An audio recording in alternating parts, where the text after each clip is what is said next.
Okey, cikgu ulas semula. Dapat tengok semula Dapat nampak Okey, cikgu akan cikgu start semula.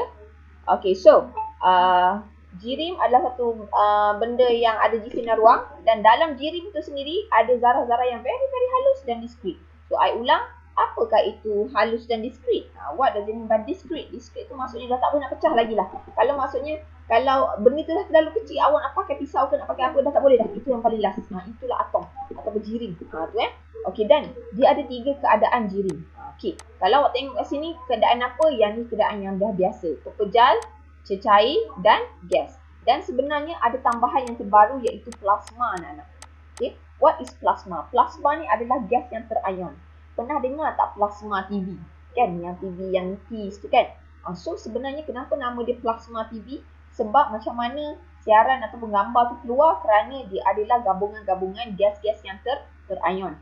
Okey, so pepejal, cecair dan gas itu dah biasa bagi awak. Kalau saya tanya, apakah itu pepejal? Awak memang boleh tahu pepejal tu apa, betul tak? Apa contohnya? Alah, pen, kertas, telefon kan?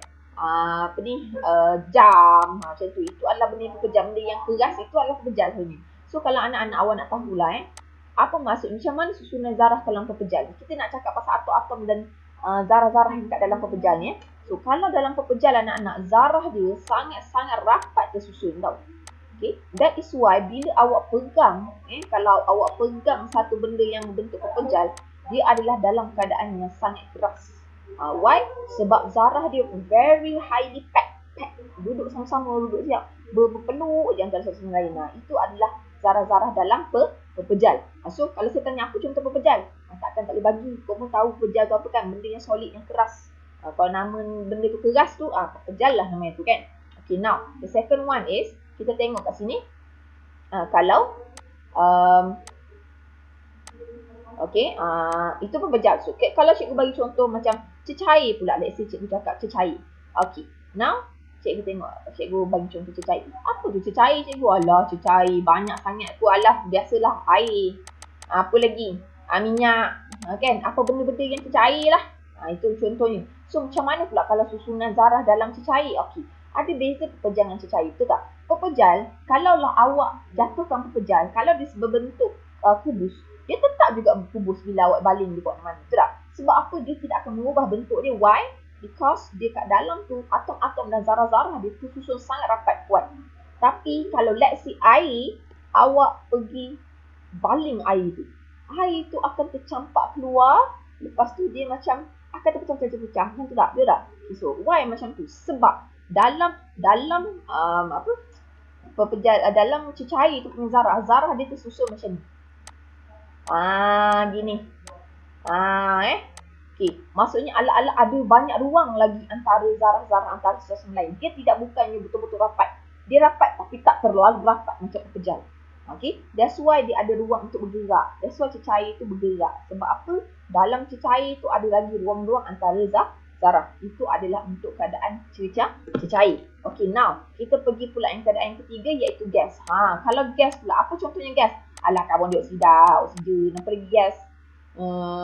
Yang kau kenal, hidrogen kan? Okay, ini jenis-jenis gas. Okay, kalau gas pula, special lagi gas. Gas ni, dia punya zarah memang jauh antara satu sama lain. Lepas tu, dia bila dah jauh antara satu sama lain, setiap satu atom atau zarah tu, dia akan berlanggar-langgar, dia rawak, dia berjalan, dia bergerak secara rawak. Okey, atom bergerak secara rawak. Okey, apa maksud rawak? Dia langgar mana-mana je. Okey, contohnya lah kan, kalau saya buat macam ni, okey, I do like this. Okay, I buat macam ni. So, kat dalam tangan saya memang tak ada apa-apa. Tapi sebenarnya ada gas yang ada kat sekitar. Kumpul kat sini, betul tak? So, kat dalam ruang saya ni, saya boleh buat kepit ini. Saya boleh buat balik. Sebab kenapa saya boleh buat macam tu? Okay, kalau saya pegang pen, saya tak boleh kepit pen tu sebab dia solid. Sebab dia memang tersusun rapat. Tapi kalau gas, saya boleh buat macam ni. Macam tu juga air. Kalau saya simpan air, saya boleh syap-syap. Tapi air tu akan keluar lah, betul tak? So, kenapa dia boleh buat macam tu? Sebab dia ada ruang yang sangat banyak dan gas dia bergerak secara rawak. Faham Dia ni ikut bekas. Air pun ikut bekas. Gas pun ikut bekas. Tapi pepejal tidak. Faham? Dia tetap juga. Contohnya, pepejal tu bentuk cuboid. Awak nak masuk kat dalam bentuk silinder. Tak jadi bentuk silinder dia. Dia tetap dengan bentuk cuboid dia. Faham maksud saya kan? Okey, dan satu lagi plasma yang saya kata gas terion ni. Dia ni special sikit lah. Dia dalam bentuk gas jugalah ya. Yang ni adalah gas terion. Yang adalah gas terion. Tapi yang ni kita tak berapa nak bincangkan lah. Cuma pengetahuan awak ada tambahan lagi satu lagi keadaan jirim. Iaitu gas plasma. So cikgu ulang jirim wujud dari 3 keadaan. Pepejal, cecair, gas itu memang awak dah tahu. Tapi satu lagi special ditambah iaitu plasma. Okay, so is there any question for now? Do you understand what is jirim? Jirim ni apa benda je lah. Dia boleh wujud dalam pepejal, cecair, gas. Tapi yang penting dia ada jisim dan dia ada ruang. Cikgu, gas ada jisim ke cikgu? No cikgu, gas ada jisim. Yes, gas juga ada jisim.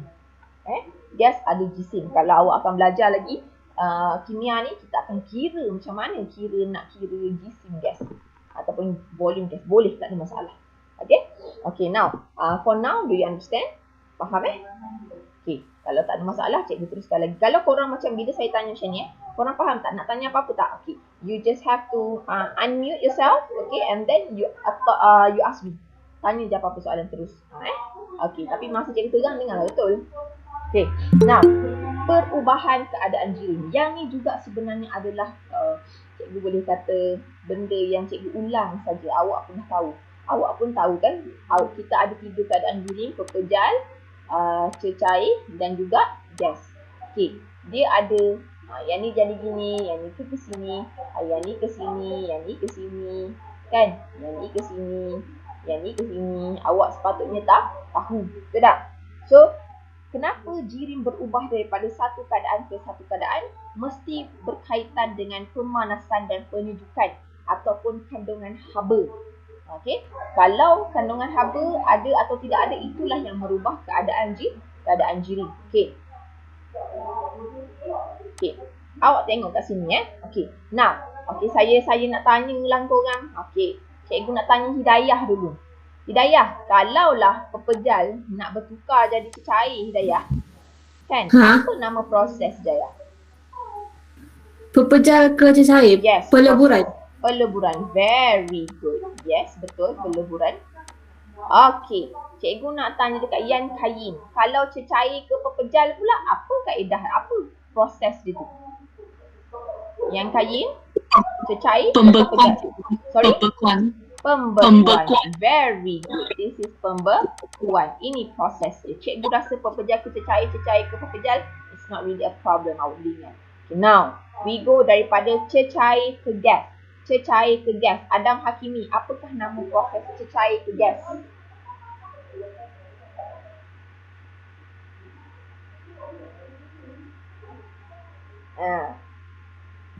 Pendidihan. Pendidihan, betul. Dan actually dia ada satu lagi proses kalau penyejatan. Yes, apa? Penyejatan. Very good, penyejatan. Cikgu, apakah beza pendidihan dengan penyejatan? Okey, dia macam ni. Kalau pendidihan, confirm dia punya sumber ialah api. Okey, ada bahan api. Pendidihan ni kalau korang letak dekat api ke, ada api ataupun ada sumber haba, memang kita khaskan dia jadi mendidih. Okey, itu adalah pendidihan. Contohnya macam korang nak masak air, nak buat air TO ke apa, mesti panas kan? Itu adalah pendidihan. Why? Macam mana boleh jadi pendidihan, cikgu? Okey, sama ada awak pergi boilkan air tu ataupun sama ada awak panaskan kat dalam cerik whatsoever, awak bagi dia haba yang tinggi. Okey, tapi penyejatan ni anak-anak selalunya dia pendidihan dia berlaku dekat seluruh cecair. Okey, cikgu ulang berlaku kat seluruh cecair. Tapi kalau penyejatan anak-anak dia berlaku hanya pada permukaan. Dia berlaku dekat permukaan. Betul tak? So penyejatan ni dia tak perlu kita didihkan dan sebagainya. Penyejatan selalunya jika ada sumber haba daripada atas. Okey, contohnya selalunya adalah cahaya matahari lah kalau ikutkan sumber habanya. Okey, that is why itulah kita punya konsep kalau jemur baju.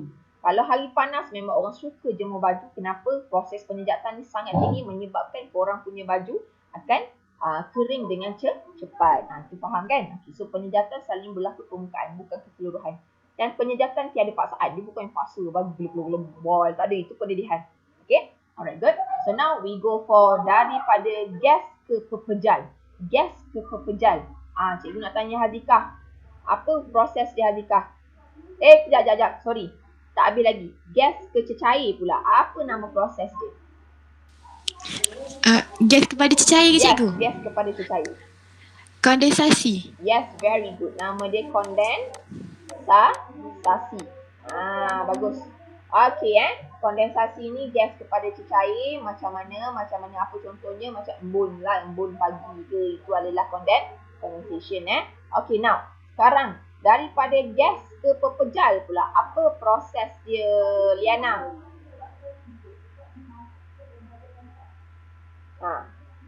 Gas kepada pepejal pula, apa proses dia?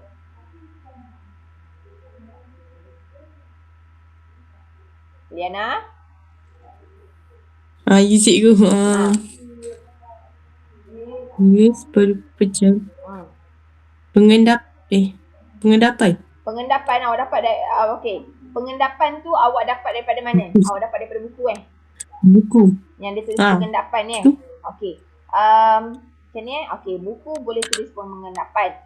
Actually anak-anak dia adalah boleh dua-dua perkataan. Okey. Awak boleh guna pengendapan ataupun pemejal wapan. Pemejal wapan. Dua-dua boleh. Dan juga pepejal kepada cecair Liana? Pemejal wapan. Pepejal pada gas, pemejal wapan juga. Okay. So pemejal wapan anak-anak awak boleh guna untuk both. Pepejal ke gas, gas kepada pepejal. Boleh guna both, tak ada masalah. Kalau awak tak boleh nak hafal pengendapan. So tak ada masalah kalau dua-dua awak nak hafalkan pemejal wapan. Dua-dua boleh, sama tak ada masalah. Okay. Alright, so ini adalah prosesnya. Okay, now ini adalah proses je lah. Macam mana pepejal jadi cecair, cecair jadi pepejal, semuanya kan yang macam kita bincang tadi lah yang ni. Jadi maksudnya, okey, selalunya kalau daripada pepejal ke cecair ke gas, kita akan serap haba. Tapi kalau daripada gas ke cecair ke pepejal, selalunya kita akan bebaskan haba.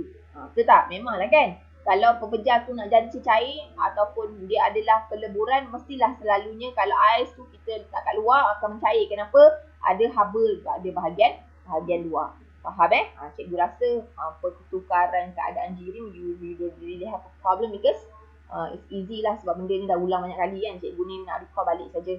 Okay, now cikgu pergi pula dekat kita nak belajar macam manakah keadaan pepejal, zarah-zarah dan keadaan pepejal yang cikgu cakap tadi. Okay. Kalau dalam keadaan pepejal, cikgu ulang tadi, dia punya atom memang rapat gila-gila lah tersusun. Okay, rapat sangat-sangat tersusun. Memang tak ada ruang. Dia bergetar, dia dekat dalam paksi dia je, dia bergetar. Dia nak bergerak ni, tapi tak boleh bergerak sebab dia adalah pepejal. Dia akan bergetar kat tempat sendiri saja. Okay, so apa sifat pepejal? Tengok yang pertama. Dia disusun secara padat dan teratur. Dia sangat cantik aturan ni. Okay, dia padat dan sangat teratur. Tenaga kinetik. What does it mean by tenaga kinetik? Tenaga kinetik adalah dia bergerak. Kinetik maksudnya bergerak-gerak. So tenaga kinetik dia sangat rendah. Sangat rendah. Tenaga kinetik dia sangat rendah. Why dia sangat rendah? Sebab dia memang adalah atom-atom yang dah tersusun rapat. Dia tak boleh bergerak. That's why tenaga kinetik dia sangat rendah. Faham? Itu Okay, now sekarang daya tarikan pula. Daya tarikan antara zarah. Okey, maksudnya zarah pertama dengan zarah kedua, dengan zarah ketiga, dengan zarah keempat, dengan zarah kelima. Macam mana antara zarah punya daya tarikan? Kalau dalam pepejal sangatlah kuat. Kenapa kuat? Sebab apa? Sebab dia rapat antara satu sama lain. Dia pegang antara satu sama lain. Jadinya daya tarikan antara zarah adalah sangat kuat. You understand? Itu tiga sifat dia yang kalau kita nak belajar. Yang pertama susunan, kedua tenaga kinetik dan juga daya tarikan. Okay, so pepejal cikgu ulang, dia sangat padat dan teratur susunan dia. Lepas tu tenaga kinetik dia sangat-sangat rendah sebab dia tak boleh bergerak. Dan yang ketiga, dia punya daya tarikan antara zarah sangat kuat sebab dia rapat. Kita ni bila kita rapat antara satu sama lain dengan kawan-kawan dan sebab kita jadi sangat kuat. Betul tak? Kita jadi orang yang sangat kuat. Okay. Okay, now kita pergi kepada cecair pula. Macam mana susunan zarah cecair? Okay, as I told you before kan, cecair ni dia rapat-rapat juga anak-anak. Tapi dia taklah serapat pepejal. Dia rapat-rapat juga tapi tak serapat pepejal. Dia masih ada ruang. So, macam mana susunan dia? Zarah disusun secara padat tapi tak teratur. Dia padat juga tau. Dia dekat-dekat juga tapi tak teratur. Kalau pepejal sangat-sangat teratur. Tapi yang ni adalah tidak teratur. Okay. Yang kedua, tenaga kinetik dia pula. Kalau tenaga kinetik zarah dia adalah lebih tinggi daripada pepejal. Dia tak tinggi lah. Dia macam kedua tu tinggi lah. Okay. Dia punya tenaga kinetik lebih tinggi daripada pepejal. Kalau nak jawab soalan, dia punya cara jawab tenaga kinetik zarah dalam cecair lebih tinggi daripada pepejal. You have to compare with pepejal. Itu cara dia. Okey. Dan juga daya tarikan antara zarah kuat tetapi kurang kuat daripada pepejal. Daya tarikan dia ni masih padat, kuat tapi tidak sekuat pepejal. That's how you explain about cecair. Faham Okay. So cikgu ulang cecair. Cecair ni dia punya susunan zarah padat tapi tak teratur. Okay, dia masih lagi bersepah-sepah. Lepas tu dia punya tenaga kinetik. Tenaga kinetik dia hanyalah lebih tinggi daripada pepejal. Bukan tinggi sangat sebab dia masih boleh bergerak. Tapi tenaga kinetik tak tinggi sangat tapi lebih tinggi daripada pepejal kalau kita nak explain. Lepas tu daya tarikan pula. Daya tarikan dia kuat sebab dia masih padat lagi. Tapi kurang daripada pepejal. Tenaga kinetik dia kurang daripada pepejal. Okay. So, itu adalah cecair. Okay. Now, we go for gas pula. Okay. Gas pula. Macam mana gas? Macam cikgu lukis tadi lah. Jauh-jauh antara satu sama lain. Lepas tu, dia ni memang bergerak secara lawak. Langgar sana, langgar sini. Langgar sana, langgar sini. Dia bergerak secara rawak. Cikgu ulang bergerak secara rawak. Okay. Jom kita tengok explanation dia. Zarah ni dia punya susunan berjauhan antara satu sama lain. Itu susunan zarah dia. Memang jauh antara satu sama lain. That's why gas kita boleh suka hati je. Okay, macam ni pun dapat gas. Macam ni pun dapat gas. Macam mana pun dapat gas. Sebab dia ni susunan dia adalah sangat tidak padat langsung. Dia sangat berjauhan antara satu sama lain. Okay, tenaga kinetik dia pula. Kalau dah cakap pasal tenaga kinetik dah, kalau bergerak pun secara lawak tu kan, of course tenaga kinetik dia sangat tinggi. Yes, yang ni tak payah nak banding-banding dengan siapa, dia memang sangat tinggi. Dia keep on moving. Okay, so bila benda yang bergerak banyak ni, tenaga kinetik dia maksudnya tinggi. Macam tu So now, daya tarikan antara zarah mestilah lemah. Dah jauh antara satu sama lain, dia nak tarik benda kawan dia. Kawan dia jauh, tak duduk diam. Faham tak? So, daya tarikan antara zarah adalah sangat-sangat lemah. Okay. Bila cakap daya tarikan, sama ada kuat ataupun lemah. So, kalau gas adalah lemah. Kalau pepejal adalah kuat. Okay. Kalau cecair, kuat tapi kurang daripada pepejal. Faham? Okay. Tak boleh gunakan istilah yang salah. Maksudnya, daya tarikan adalah tinggi. Tak boleh. Daya tarikan sama ada kuat ataupun lemah. Itu adalah daya tarikan. Okay. Alright. So, any question for now? Ada soalan apa-apa tak? Tak ada. Tak ada. Faham Confirm? Tak ada cikgu. Betul Faham. faham Kalau faham, cikgu teruskan lagi. Alright. Okay. Now, kita nak kelaskan pula jirim-jirim kita. Okay. Cuba korang buka buku teks. Semua orang ada buku teks kan? Okay. Sekarang ni, cuba korang buka muka surat 275. Cuba korang buat muka surat 275. Ada. Okay. Dah buka dah?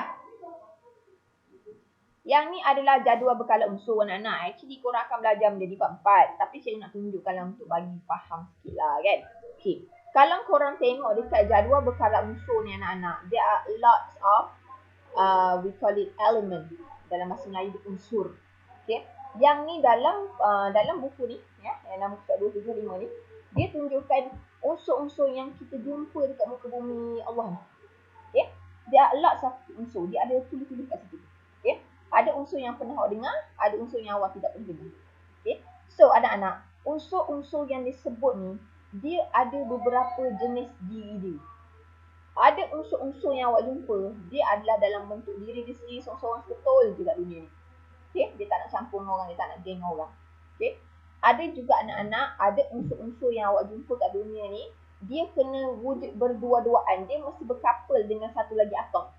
Barulah dia boleh jalan dengan bahagianya. Okay? Okay. Yang ketiga pula anak-anak, ada unsur tu dia dalam bentuk ion. Baru dia jadi kuat. Ada macam tu Okey, jom cikgu kenalkan. Okey, awak boleh tengok dekat dalam jadual buka unsur. Banyak unsur ni. Ada magnesium. Itu aku pernah dengar tu. Zinc, aku pernah dengar tu. Tapi kalau lah sebut arsenic ke, germanium ke, antimony ke, tellurium ke, polonium ke, itu aku tak dengar. So, tengok-tengok sikit. Banyak unsur kat dunia muka bumi Tuhan ni kan. Kau belajar nanti kau tengok sikit. Okay, now. Kita tengok, kita nak kelaskan jirim kita. Okey anak-anak, jirim kita. Sekejap ya. Okey, jirim kita ni terdiri daripada dua jenis. Kita bahagi pertama sekali bahagikan jirim kepada dua. Satu unsur, satu sebatian. Apa maksud unsur? Unsur ni maksudnya dia ada satu jenis saja. Satu jenis unsur je. Okey, maksudnya kalau dalam tu adalah oksigen, je oksigen je. Kalau dalam tu adalah karbon je, tak ada benda lain. Itu adalah unsur. Yang kedua, kita ada sebatian. Sebatian ni adalah gabungan. Gabungan dua atau lebih unsur. Apa benda yang cikgu maksudkan ni? Okay, jom. Kita tengok kepada unsur dulu Unsur pula kita bahagi kepada dua, iaitu yang pertama atom, yang kedua molekul. Alamak, apa benda pula ni kan? Okey, cikgu terangkan kat awak ya. Okay, jangan risau, okey. Dalam unsur, cikgu ulang dalam unsur anak-anak, awak kena ingat. Unsur ni adalah benda yang hanya ada satu jenis saja unsur dia. So, kalau awak rujuk pada jadual berkala unsur yang cikgu muka surat 275 ni, ada tanda-tanda dia kan. Kalau kalsium Ca, kalau kalium K kan, dia ada simbol-simbol dia kan. Okey.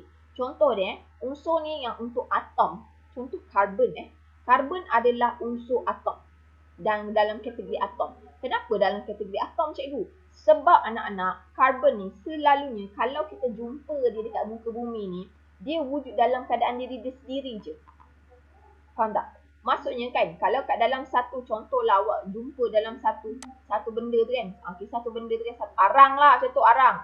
Awak akan nampak unsur karbon. Ada seketul je. Seketul je. Dia seketul je. Maksudnya, dia terdiri daripada atom-atom karbon. Contohnya arang tu karbon lah. Kau tahu tak arang tu karbon Arang tu karbon. Pensel picit kau tu karbon. Dia juga yang buat daripada tak ada lithium karbon dia ada juga, tapi selalu karbon lah pensel korang tu kan. Kalau korang check kalian tu kan, dia tersusun satu atom karbon dia. Itu adalah atom. Okay. Now, sekarang pergi pada molekul. Untuk awak faham, saya kena bandingkan dengan molekul tau. Kalau molekul ni pula, contohnya gas oksigen. So, if you want to know, oksigen dia punya simbol ialah O tau. Okay. So, oksigen ni kan, dia kalau dia nak hidup aman kat dunia ni, dia tak boleh jalan-jalan dekat dunia ni dalam keadaan O tu seketul-seketul. Maksudnya O yang masuk kat dalam hidung awak tu adalah dua ketul O. Kalau saya kata gas oksigen, formula dia O2. Maksudnya sekali masuk kat hidung kau, dia ada dua ketul oksigen.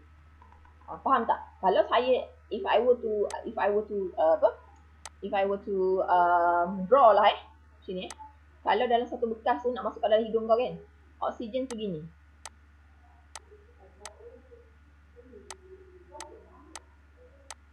Dia akan bergabung dua baru masuk hidung awak.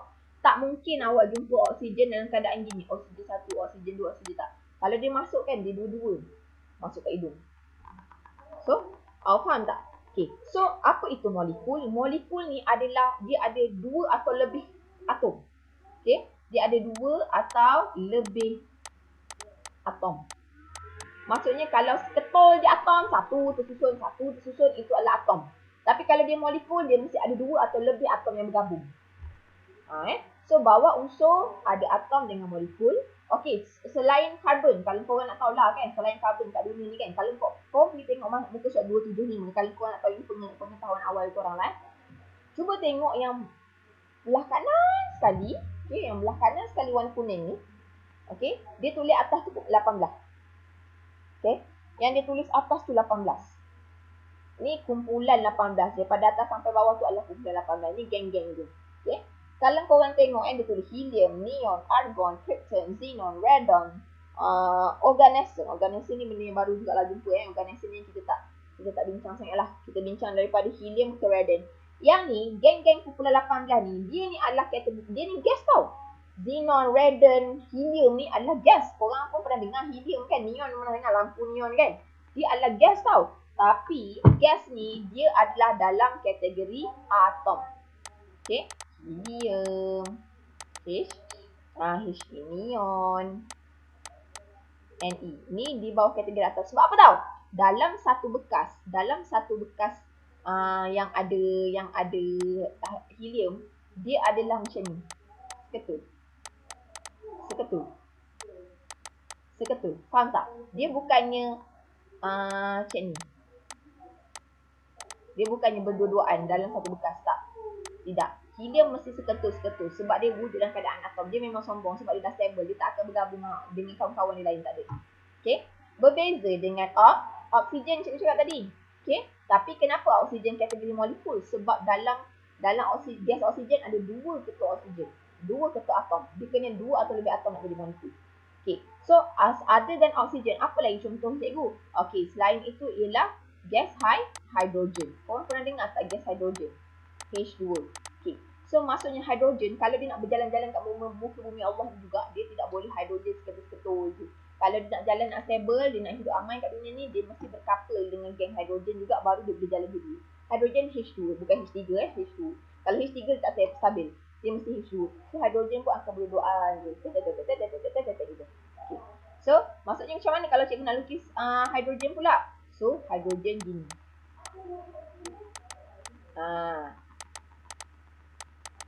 Gitu. Kalau dia nak duduk dekat muka bumi Allah yang maha luas ni, dia kena dalam berkawan berkapal. Selain hidrogen, nitrogen pun sejenis gas yang perlu dua ketul kalau nak hidup aman. Faham tak? Okay, so nitrogen and dua. So dia di bawah unsur molekul. Kenapa? Sebab dalam molekul ni hanya ada N saja, tak ada benda lain. Okay, now we go for sebatian pula. Tak apa, saya rasa awak mungkin akan keliru apa secatat yang nanti cikgu bagi contoh untuk awak faham. Sebatian terbahagi kepada molekul dan juga ion. Okey. Apa itu molekul? Cikgu ulang semula. Molekul ni adalah satu benda yang ada dua atau lebih atom. Dia jadi molekul. Okey. Contoh yang dia bagi ialah air. Tengok ada berapa ketul atom dalam air. Ada 3 ketul. Sebab apa? Air ialah H2O. So ada 2 hidrogen, 1 oksigen. Maksudnya ada 3 ketul atom. That's why nama dia molekul. Faham tak? So macam mana air punya bentuk? Okay. Kalau air dia punya bentuk macam ni tau susunan dia. O H. Faham tak? Ini air. So air kalau dia hidup, dia berjalan-jalan, dia mesti bertiga ni. Dia mesti bergabung 3 ketul ni. So 2 hidrogen dan 1 ketul oksigen. Faham kan maksud dia kan? Itulah menjadikan dia molekul sebab dia ada 2 atau lebih atom. So kenapa dia dalam sebatian? Sebab sebatian dia mesti ada lebih daripada satu unsur. So dalam ni, kenapa air ni adalah sebatian molekul? Dia sebatian sebab dia ada H dengan O. So kalau ada 2 atau lebih unsur, dia dah jadi sebatian. Kenapa pula sebatian ni molekul? Of course lah, sebab molekul dia ada 2 atau lebih atom. Dia ada 3 atom. Dia 2 ke atas, dia jadi molekul. Faham? Tapi dalam sebatian, there will be no way to have atom. No atom. Tak logik ada atom. Sebab atom hanyalah diri dia seketul dan hanya satu unsur saja. So dalam sebatian tak mungkin akan jadi, tak akan ada atom. Tak logik. Faham So selain air apa lagi cikgu? Okey. Gas karbon dioksida CO2, dia adalah sebatian bawah molekul. Kenapa dia sebatian? Sebab dia ada C, dia ada O, dia ada 2 ataupun lebih jenis unsur. Kenapa pula dia molekul cikgu? Dia ada seketul C dan 2 ketul O. 3 ketul atom dah. Kalau 3 ketul atom mestilah molekul. Betul tak? Faham tak? Itu maksudnya molekul. Selain itu cikgu, okey cikgu bagi lagi lah. Contohnya gula. Korang tahu gula kan? Gula memang tak selalu guna tapi tak tahu dia punya formula kan? Okey, cikgu bagi glukosa lah. Nama dia glukosa lah yang gula kan? Okey, formula dia macam mana cikgu? Okey, C6H12O6. Ni glukosa, gula. Ada 6 ketul karbon. Ada 12 ketul hidrogen. Ada 6 ketul oksigen dah. Berapa ketul dah tu? 6 kali 2, 12 dah 24 ketul atom dah. Lepas tu, unsur dia pula ada 3 jenis. Karbon ada, hidrogen ada, oksigen ada. Of course, dia adalah sebatian di bawah molekul. Faham tak? Okay, cikgu sambung je, tak apa. Awak dengar je dulu kan. Nanti kan kita bincang. Okay, now kita pergi pula sebatian ion pula. Sebatian di bawah ion. Okay, selalunya nak kenal sebatian di bawah ion senang je. Dia adalah anak-anak gabungan apa tau? Okay, dia adalah gabungan antara logam tambah bukan logam.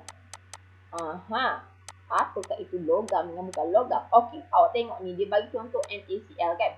Anak-anak, NaCl nama dia natrium klorida. Actually, garam yang mak kau guna masak tu natrium klorida lah nama Okey, itu nama saintifik dia. Okey, now natrium klorida ni terdiri daripada seketul natrium dan satu ketul klorin. Betul tak? Okay, so ion ni nama dia ion natrium dengan ion klorida. Okay. So, yang logam mana satu cikgu? Yang logam ni natrium. Yang bukan logam tu klorin ataupun klorida punya ion. Nanti kita belajar lah, saya sebut je lah dulu Okay, so ada logam dengan bukan logam, dia adalah sebatian ion. Okay, cikgu ulang dia adalah sebatian ion. Okay. So, apa lagi contohnya cikgu? Okey, so cikgu bagi contoh lah Ni mungkin tak pernah dengar ke tak sebut, cikgu bagi je lah contoh. Contohnya yang seterusnya cikgu bagi nama dia apa? Kuprum 2 sulfat. Ni kuprum 2 sulfat. Yang ni adalah ion. Kenapa dia ion cikgu? Sebab kuprum ni logam, sulfat ni bukan logam. Ada je logam dengan bukan logam, dia di bawah ion lah tu. Okey, apa lagi yang korang pernah dengar? Zinc kan? Okey, zinc. Zinc nitrat. Contoh zinc nitrat. Okey. Oh, kenapa pula macam ni ZnNO3 kerugan 2 nanti belajar lah, jangan risau. Okey. Oh, yang ni adalah ion ni, sebatian ion. Kenapa sebatian ion? Sebab dia ada logam dan dipadankan dengan bukan logam, bergabung dengan bukan logam. Of course sebatian sebab kat dalam ni ada zinc, ada nitrogen, ada oksigen.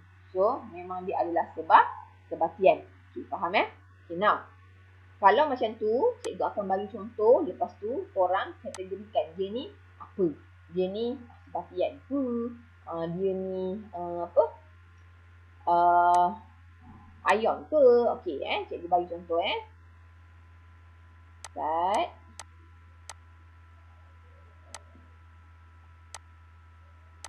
Okey. Cikgu bagi formula, cikgu bagi nama dan formula lah sekali dah. Okay. Alright, now cikgu bagi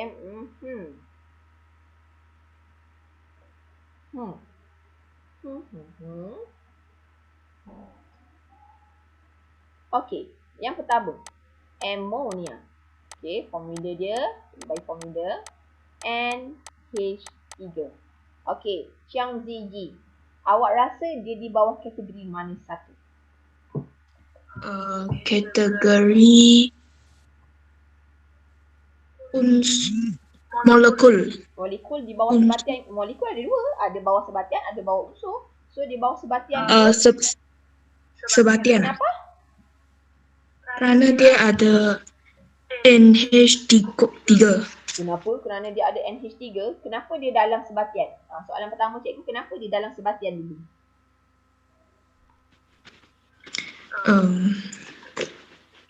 Dia ada gabungan dua atom. Dua jenis unsur. Betul tak? Unsur dua. Unsur iaitu nitrogen dengan hidrogen. Itu unsur nama dia. Dia ada gabungan dua jenis unsur. Tetapi cikgu nak tanya dekat Chiang Ziji ada berapa ketul atom? Ada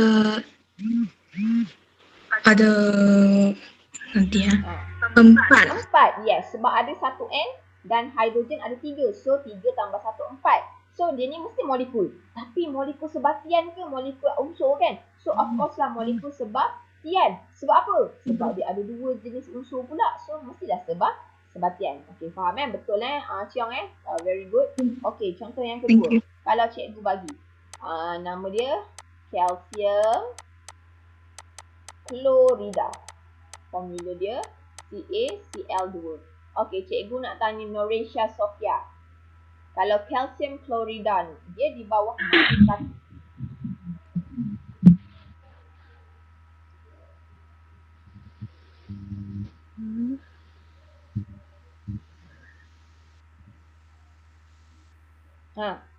Pengsan ke?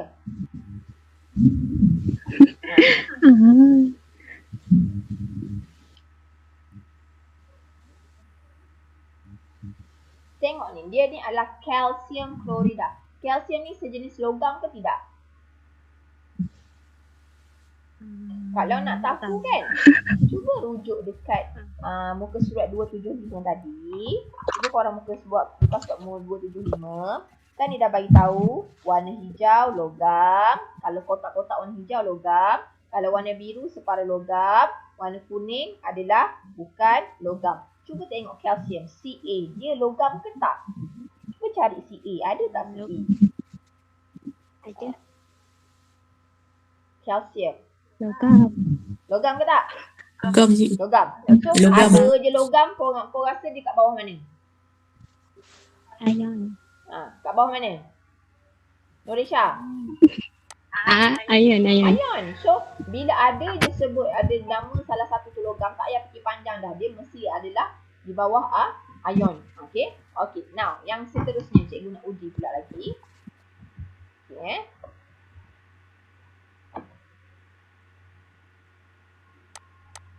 Nitrogen trioxide. Okay. Formula dia NO3. Sorry lain lah, tukar. Sekejap.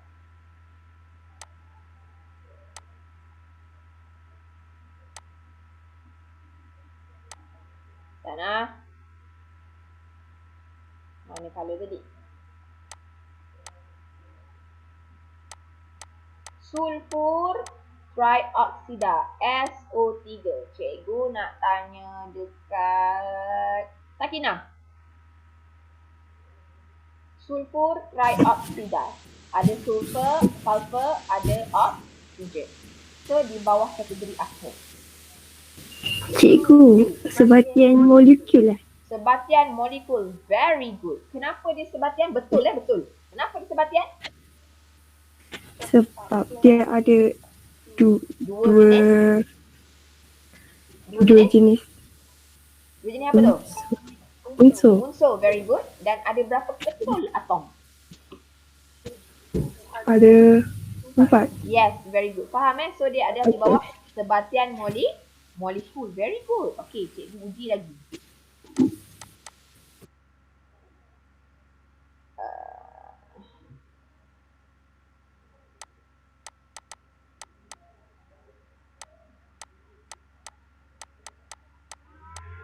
Zinc sulfate. Cikgu nak tanya dekat Faiz.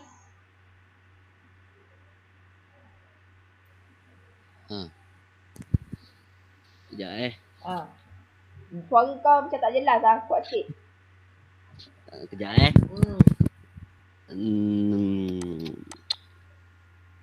Dia dekat sebatian ion je. Very good. Kenapa? Apa alasan kau? Sebab dia logam. Ada logam. Logam apa tu? Zinc. Very Logam good. kan? Betul. Itu je sebab dia. Senang. Okay, bagus Okay, next. Boron trifluorida. BF3. Okay, cikgu nak tanya dekat Nadia. Boron trifluorida. Dia kategori mana pula?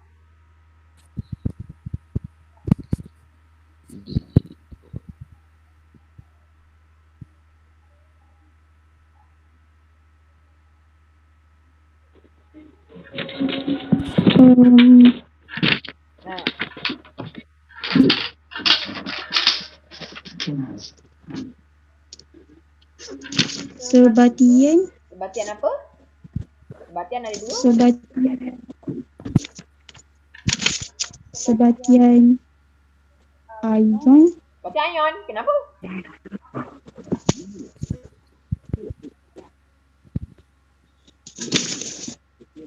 Sebab dia ada gabungan logam. Logam. Siapa yang logam?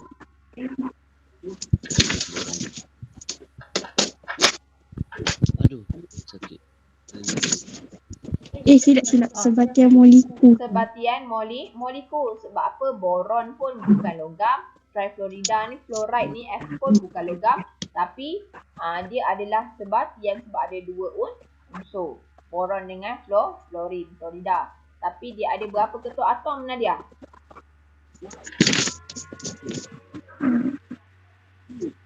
Lima. Ada 5. 5 ke? Ada berapa ketul atom?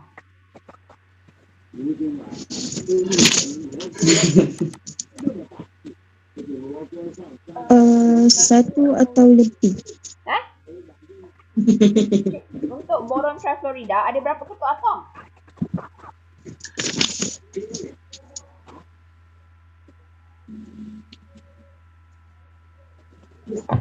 Tengok ni Nadia, tengok formula cikgu ni. Ada BF3. Ni formula dia kan. So maksudnya B ada 3 ketul, F ada 3 ketul. So 3 tambah 4 adalah 4 ketul atom. Faham ni Nadia Faham. Okay. So now next adalah gas argon. AR. Okay, AR, gas argon. Kumaran.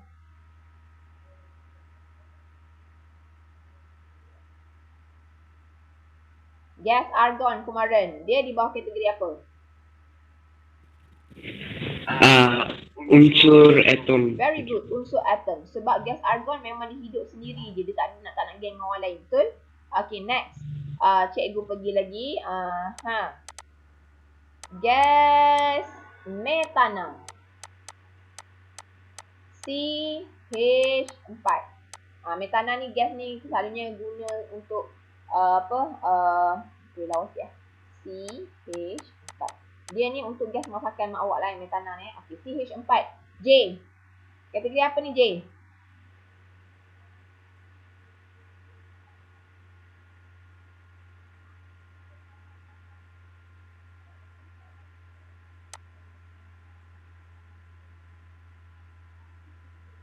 J. Gas metana J. Ada H, ada C.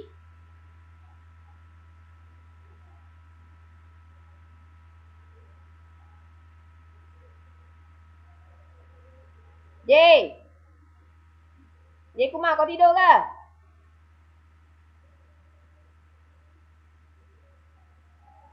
Tukar atas sini. Atas sini ada? Ada Okay. What is your answer? unsur molekul. Unsur molekul. What is the reason? Why? Sebab ada lebih daripada 2 atom. Yes, ada 2 lebih daripada 2 unsur. Dan berapa banyak? Ada berapa banyak ketul atom? 5. Ada 5. Very good. Faham Okay, next. Cikgu sambung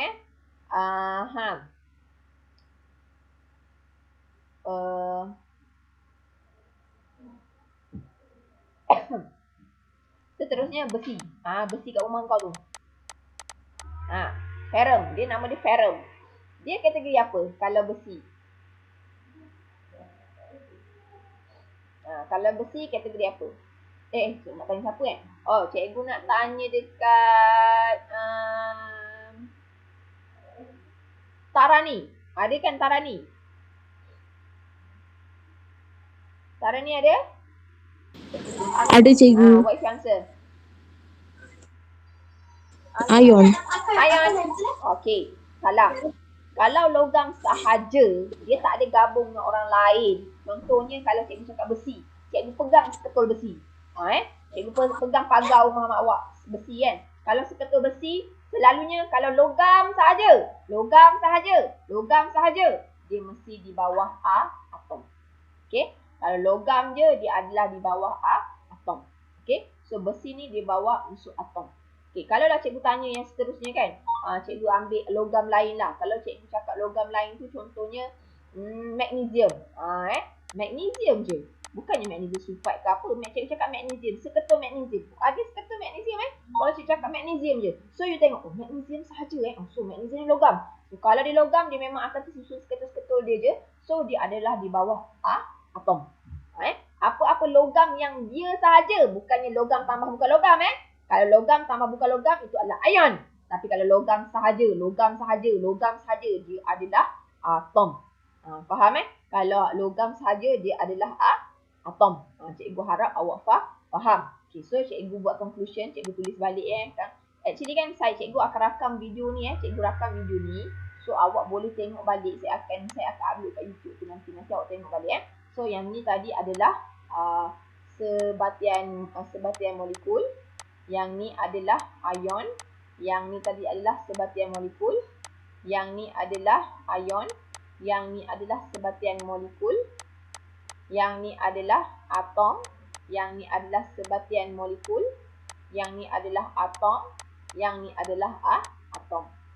Faham Tak ada masalah Cikgu harap awak okey, cikgu tambah je lah satu lagi. Cukupkan 10 kan.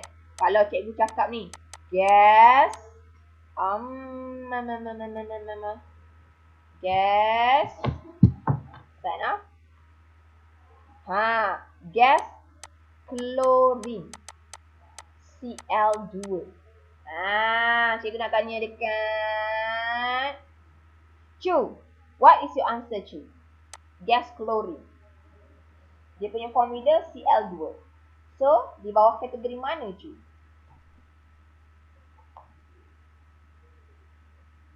Chu? Oh, Chu. Kau tengah bagi makan ayam ke? Chu? Panggil budak. Sebatian. Di bawah apa?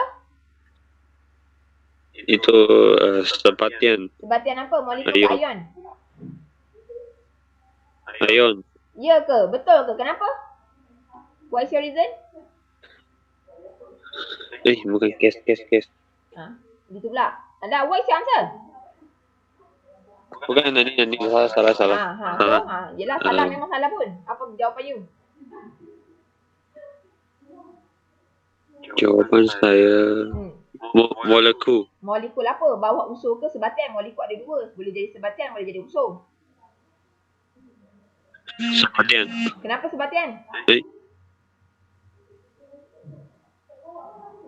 Unsur molekul, sorry. Dia adalah unsur molekul. Kenapa dia molekul? Sebab dia ada berapa ketul atom? Kalau Cl2 ada berapa ketul atom? Cu. 1. Tengoklah Cl2. Ada berapa ketul atom? 2. So kalau 2 ketul dan ke atas dia mesti molekul. Tapi molekul unsur ke sebatian? So kategori ni adalah unsur. Why unsur? Sebab dia ada Cl je. Dia tak ada benda lain. Cl tu ialah klorin. Faham Okey, cikgu harap faham yang ni. So yang ni adalah unsur molekul. Okey, cikgu dah bagi itu. Cikgu dah bagi jawapannya. Awak boleh tengok balik saya punya video ni dekat nanti saya buat dulu untuk awak faham dengan lebih gitu. Okey, next. Kita pergi next. Alright, kita nak belajar takat lebur dengan takat beku pula sekarang ni. Okey. Sekejap. Yang tadi tu ada soalan nak tanya tak? Yang tadi tu ada tak yang macam rasa macam apa benda lah cikgu carut ni? Ada tak nak tanya apa-apa? Ada. Confirm? Betul. Yang lain kalau nak tanya je. Jangan malu-malu. Jangan rasa macam aku tanyakan dapat bodoh pula. Tak payah. Memang kita nak belajar ni. Memang tak tahu. Tak ada Okey, tak ada. Cikgu teruskan. Bagus. Okey. Takat lebur dengan takat beku. Anak-anak, takat lebur dengan takat beku tu apa bendanya? Okey. Takat lebur apabila satu benda tu dia melebur.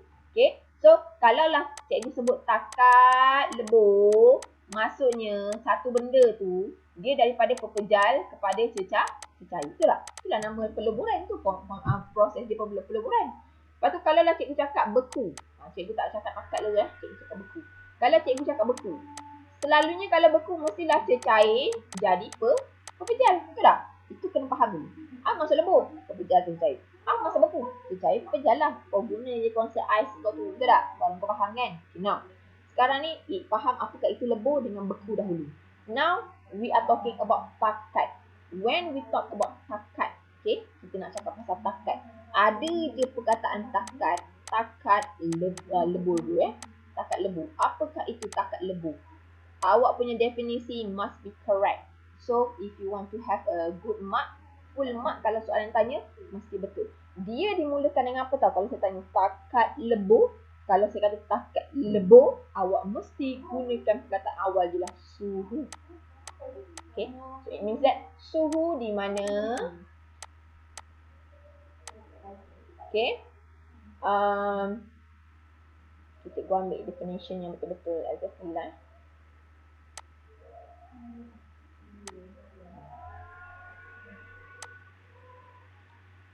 I take the that definition from text lah. Suhu malar apabila pepejal bertukar menjadi cair. Takat lebur ni adalah satu suhu yang malar. Apa maksud suhu malar cikgu? Suhu malar ni kan maksudnya suhu tak berubah. Selalu sepatutnya kalau kita panaskan, suhu mesti naik kan. Tapi ada satu time, suhu dia tu tengok balik, 78, 78, kenapa tak naik ni? Itulah dia takat lebur. Sebab masa tu kan dia tengah keliru tau. Aku nak jadi pepejal ke cair? Time tu lah adalah suhu malar, di mana daripada pepejal dia baru nak tukar jadi cair. Faham So, suhu malar apabila pepejal tukar jadi cair. Senang je kalau nak ingat takat lebur. Suhu malar apabila pepejal tukar jadi cair. Itulah dia. Okay. Now we go for takat beku pula. Apa susah? Kau dah tahu tadi kan, takat beku cair kepada pepejal. Kau tukar je definition dia, benda susah sangat. Okay. Now, what is takat beku pula? Okay. Takat beku. Definition. Suhu malar apabila cecair bertukar menjadi pepejal. Okey, takat beku pula, suhu malar juga lagi apabila cecair tu nak jadi pepejal pula sebab nama beku. Itu saja. This definition is very important for you to memorize. Why? Because for form 4 memang ni favorite soalan ni kalau dalam exam. Berikan maksud takat lebur. Markah dia satu je tau. Satu je hilang perkataan, salah je bagi maksud, habislah sebab dia satu markah saja. Faham Itu adalah takat lebur dan takat beku. Apa benda takat lebur, takat beku? Cikgu nak bincang kat mana ni? Okey. Kalau dalam buku awak, cuba korang buka muka surat, cuba korang tengok Sekarang ni korang buka muka surat ni.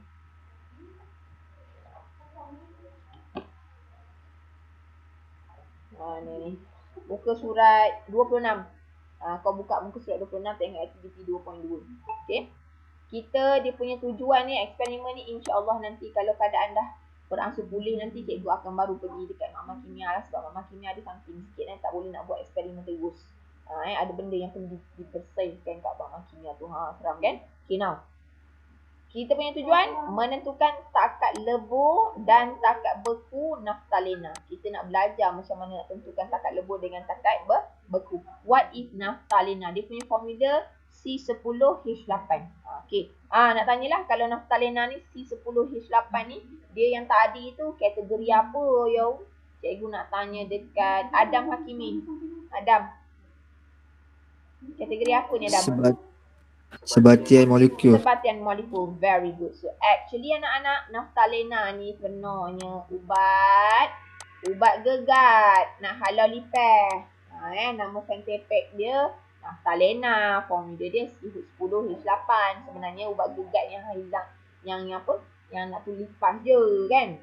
Yang nak halau lipas je. Okay. So sebenarnya naftalena ni anak-anak, dia ni keras kan. Macam ubat gegat lah, ubat gegat. Sekarang ni apa yang kita nak buat? Kita nak tentukan takat lebur naftalena. Kita nak leburkan naftalena. Kita nak leburkan ubat gegat. Dan nak leburkan ubat gegat tu, of course lah kita kena perlukan api. Betul tak? Perlukan haba.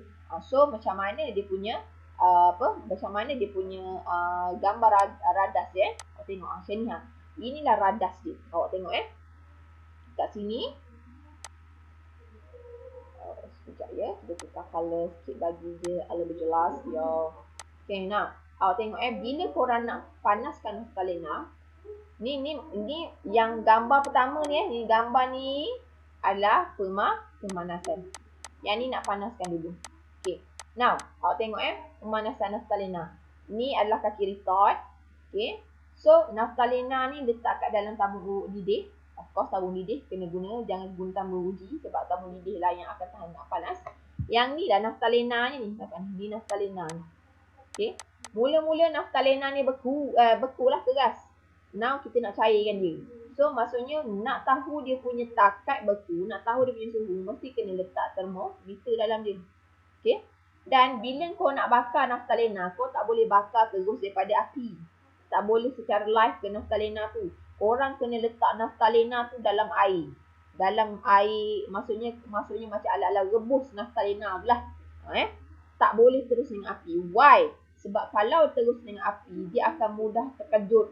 Dia tak faham tak? Dia terkejut dapat api tu terlalu tinggi, dia punya suhu tiba-tiba. So air ni akan menyebabkan suhu dia ataupun dia dibakar secara sekata. Faham tak? Dia adalah terbakar secara ataupun dia panas secara sekata kalau panas melalui air. That's why kita gunakan kukusan air. So apa yang korang kena buat, awak baca step-step tu nanti, tapi cikgu akan terangkan sikit-sikit je lah. Senang je babe. Korang start api, okey, start panaskan, okey. Bila dia dah mencapai suhu 60 baru ambil masa. Setiap 30 saat, awak tengok, awak bacalah Setiap 30 saat ambil, setiap 30 saat ambil suhu, setiap 30 saat ambil suhu. So at the same time kaca-kaca tengok suhu, kaca-kaca tengok suhu, kaca-kaca tengok suhu. Setiap 30 saat. Macam itulah kalau ikutkan dia punya cara So ada satu masa nanti awak akan tengok dia punya suhu tetap je. Sepatutnya kan, oh 60, oh 70, oh 80, 71, 72, 73, naik kan. Tapi ada satu tahap orang baca 30 saat, 78. Baca lagi, 78. Baca lagi, 78. Baca lagi, 78. Lama ni 78 ni. Itulah takat lebu. Okay, suhu dia malar. Back to the definition tadi. Suhu dia malar. Sebab apa malar? Sebab dia masa tu di tengah, dia macam pondan, dia tak tahu nak jadi perempuan ke lelaki kan. Ada sekarang ni tak tahu nak jadi cair ke pejal kan. So di tengah dia pun cahaya sikit pejal. Ada sikit cahaya, sikit pejal. Ada sikit cahaya, sikit pejal. Macam itulah dia tengah keliru kan. So sekarang ni pepejal tu baru nak jadi cair. That's why suhu dia adalah malar. Dia sedang mengalami takat lebu. Faham Okay, so ada suhu malar. Lepas tu, oh 78. Tiba-tiba, oh 80. 81. Nampak dia dah, maksudnya bila suhu tu dah habis malar tu, dia naik balik. Maksudnya dia dah tak pondan dah. Dia confirm dah jadi cair semua. Faham Okay, now awak tengok yang kat sini. Yang ni lah lengkung pemanasan. Okey, apa maksud lengkung pemanasan? Awak tengok ni. Okey. Mula-mula kan dia, kalau ikut arahan buku tu, kalau kau baca lah, kau baca sendiri kan. Dia kata dia suruh start kira masa apabila dia dah mencapai 60 darjah Celsius. Sebelum 60 darjah Celsius korang baca, sebelum tu tak payahlah ambil masa lagi. Tapi bila start 60 ambil masa setiap setengah minit kot, setiap 30 saat ambil masa. So bila korang ambil masa, korang 60. Okey, kat sini 61. Ni kat sini 65. Oh kat sini 68. Oh kat sini 70. Tiba-tiba dekat sini, dekat takat lebu ni, dia adalah 78. Contohlah 78 darjah Celsius. Okay, awak tengok ini masa ni. Bergerak masa ni kan. Bergerak ni. Awak ambil setiap 30 saat ni kan. Okay, so 30 saat pertama, oh dia naik. 30 saat kedua, oh naik lagi. 3 naik lagi.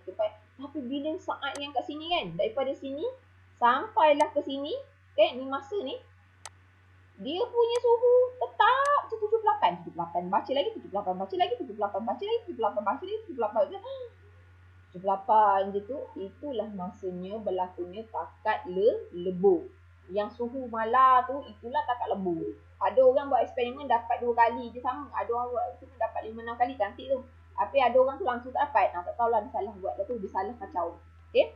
So, apa yang terjadi masa suhu malar ni? Kita nak explain apa yang terjadi Okay, sebelum tu, cikgu nak beritahu awak. Daripada 60 ni ke 78 ni, sebelum 60, daripada 60 ke 78, yang ni dia ada dalam keadaan pepejal. Faham? So, daripada A ke B, yang ni A yang ni A, yang ni B kalau tak nampak. Apa dia punya explanation dia kat sini Suhu meningkat daripada A ke B. Kat sini suhu memang semakin meningkat. Bertambah masa semakin meningkat. Dia masih lagi dalam keadaan pepejal. Okey.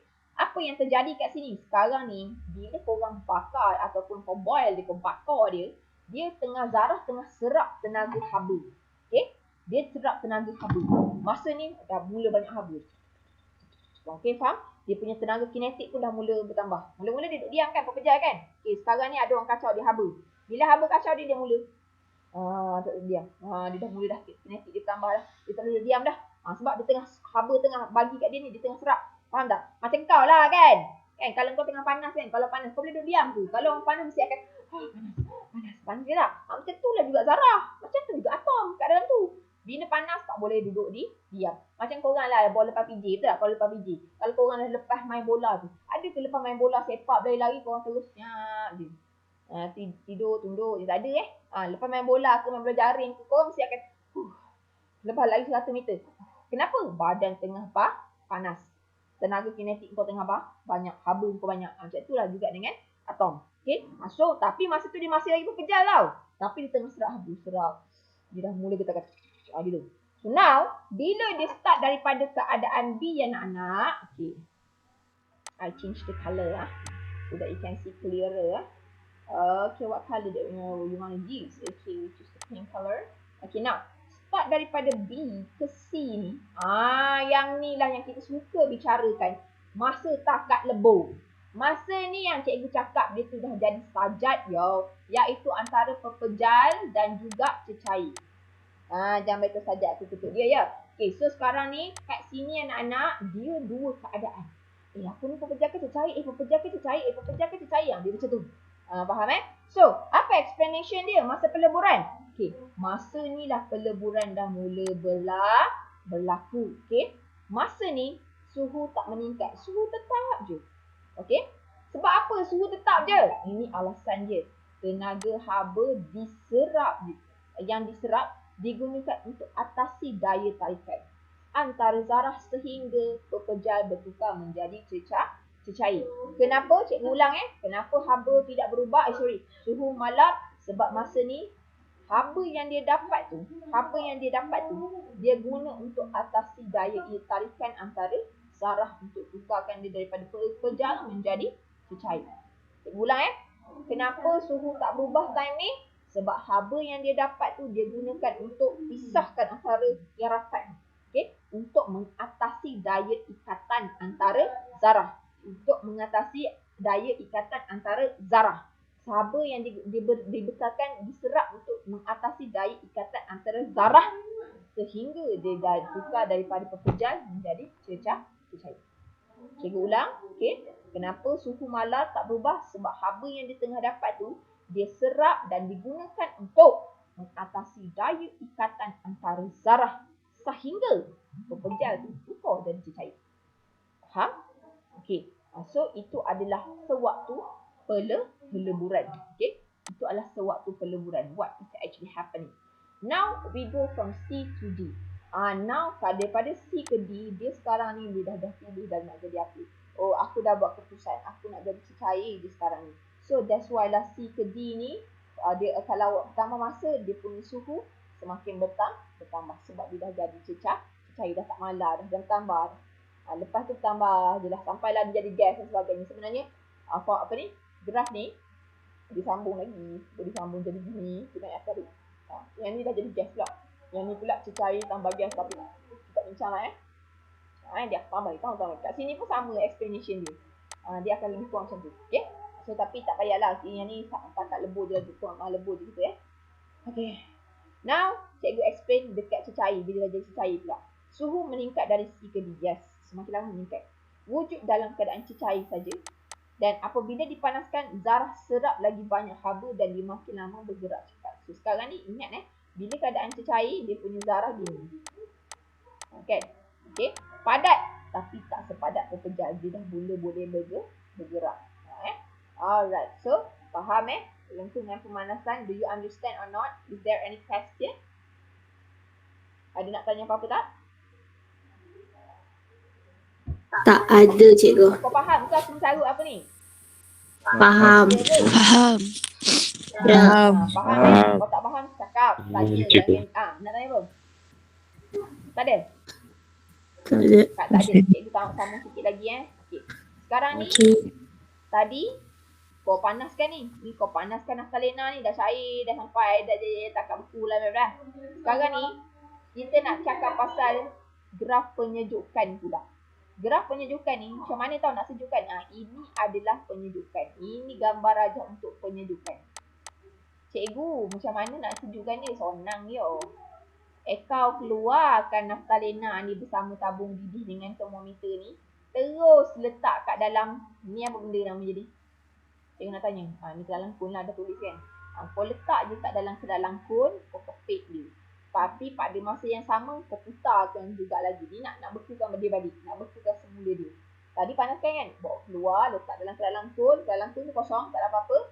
And then kita, kacau je dia. Kenapa kena letak dalam kedalang kun, cikgu, bila nak sejukkan dia? Kenapa tak biar je kan?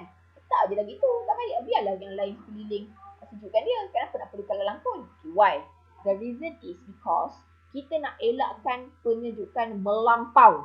What we call it super cooling. So, kalau super cooling ni, dia akan tak betul dia punya pembekuan. Dia beku tiba-tiba cepat ni. Dia tak beku secara sekata. Faham tak? Kita nak elakkan super cooling. Kalau lah awak coolingkan dekat kamera Highland, memang dia akan berlaku super cooling lah sebab kita ni sejuk sangat. Kalau kat bawah, mungkinlah dia macam tak jadi sangat super cooling. So, nak elakkan super cooling ni atau penyejukan melampau tiba-tiba ni, takkan juk tak dia kan? Tiba-tiba sejuk, tiba-tiba panas, masuk terus sejuk dulu kan? So that's why we have to use the kelalang kun. Supaya kelalang kun tu terangkap lagi haba dan dia slow-slow je keluar. Faham tak? Itulah fungsinya kenapa letak dalam kelalang kun. Okay. So masa ni dah boleh start ambil juga masa. 30 saat awak tengok dia. Okay. Yang masa ni awak tengok graf dia, awak tengok suhu dia pula makin turun. Faham? Sebab nak sejuk kan? So suhu makin turun lah kan? So, macam mana pula penyejukan dia punya pemanasan? Ni lengkungan penyejukan. Okay. So, bila lengkungan penyejukan, yang ni masa korang dah baru start letak kat dalam kedalang kun. Okay. So, apa keadaan dia sekarang ni? Dia adalah keadaan cecair. Kan dah cair tadi kan? So, sekarang ni nak bekukan. So, cecair kepada pekerja kan? So, sekarang ni bila korang mula-mula dah bekukan, dia basuh lagi dalam bentuk cecair. Okay. So, what happened pada E ke F ni? Okay. Suhu menurun dari E ke F. Of course lah, kau nak bekukan dah keluarkan daripada kukus air tu, mesti lagi masih sejuk kan? So, dia masih lagi dalam keadaan cecair. So, apabila disejukkan, zarah-zarah bebaskan haba pula. Lalu bergerak dengan lebih perlahan kerana kehilangan tenaga kinetik.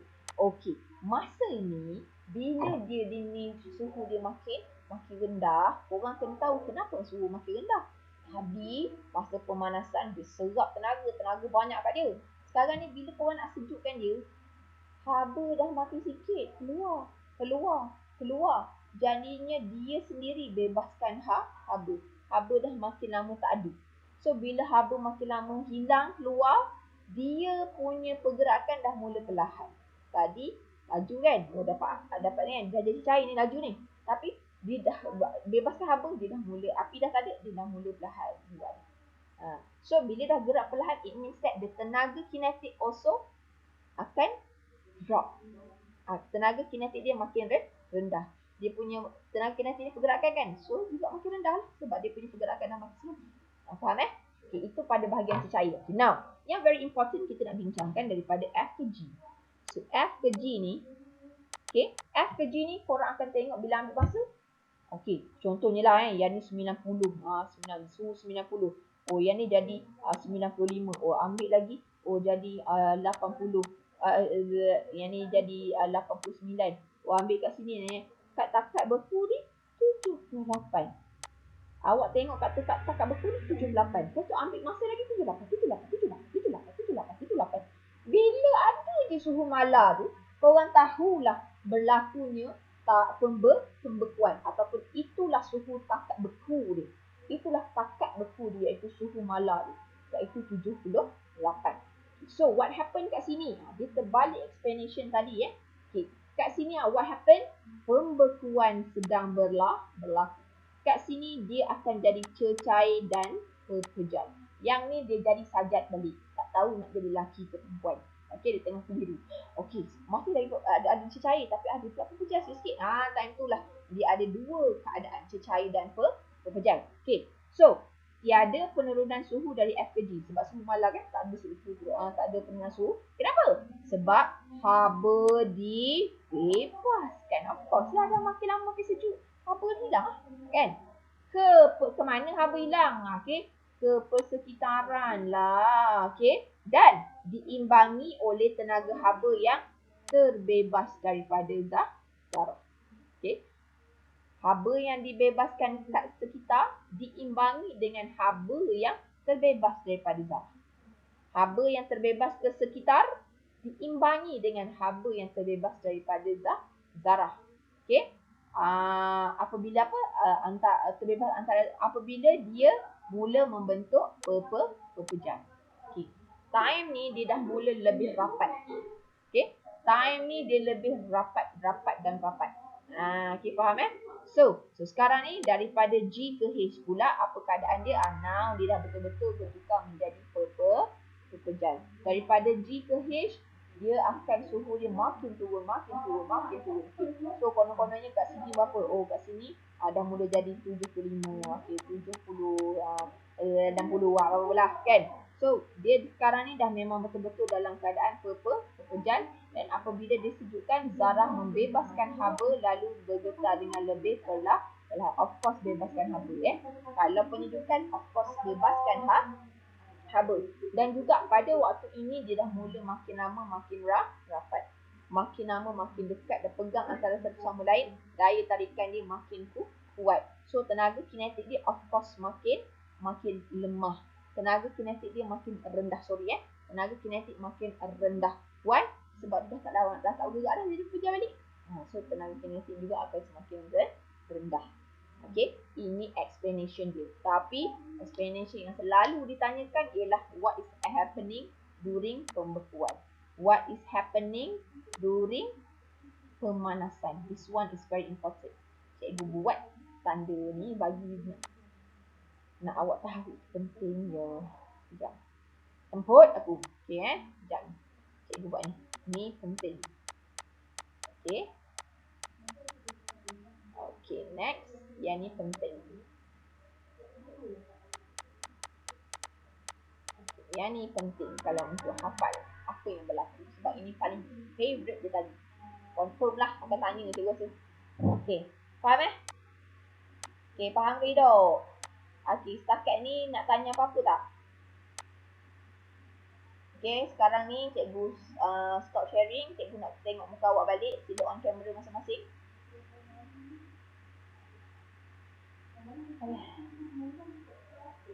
Okay.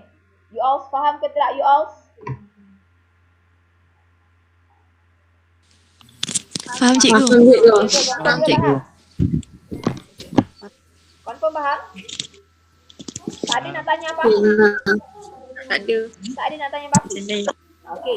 So, hari ni dah nak sejam setengah dah pun. Dah sejam 28 dah. 10:28 sejam setengah lah. Kita dah bincang pasal apa? Kita dah bincang pasal apakah isu diri, macam mana apa ni, susunan zarah dalam atom pepejal, cecair dan gas. Dah tahu dah macam mana nak pemanasan, macam mana lengkungan penyejukan. Itu je dulu. Untuk hari ni boleh? Okey, cikgu nak sambung lagi, takutkan panjang sangat pula. Nanti kan banyak sangat pula nak terima, takutkan pendek pula kan. Okey, so cikgu sampai sini sahaja dulu ya. Okey, are you sure you don't have any question? Are you sure? No question at all? Betul? Betul cikgu. Kalau betul tak ada apa-apa soalan, cikgu akan upload semula benda ni dekat dalam YouTube. Okey, nanti cikgu bagi link dia kalau cikgu dah upload. So, kalau korang Tapi cikgu, yang screen apa dia? yang screen share tu memang saya tak nampak cikgu daripada minggu lepas. Awak guna handphone kan? Saya guna Tak handphone. nanti tengok balik lah dekat YouTube tu nanti dan cikgu upload boleh? Okey. Okay, so what I want to do now, sediakan satu buku latihan pendek, okay, buat muka surat uji sendiri 2.1. Muka surat 29, uji sendiri 2.1. Okay. Muka surat 29, uji sendiri 2.1. Okay, nanti minggu depan kita bincang jawapan. Okay. Alright, so kalau tak ada apa-apa, cikgu habiskan kat sini. Terima kasih kerana datang. Dan dia pengumuman pula. Okay. Korang make sure. Okay. Korang make sure korang buat. Lepas tu kedatangan tulis kat dalam Telegram. Okay, that's all from me, cikgu. Thank you very much. Take care of yourself. Keep makin tinggi. Take care of yourself wherever you go. Okay. See you soon. Thank you very much. Bye. Terima kasih. Terima kasih cikgu. Teacher. Terima kasih cikgu.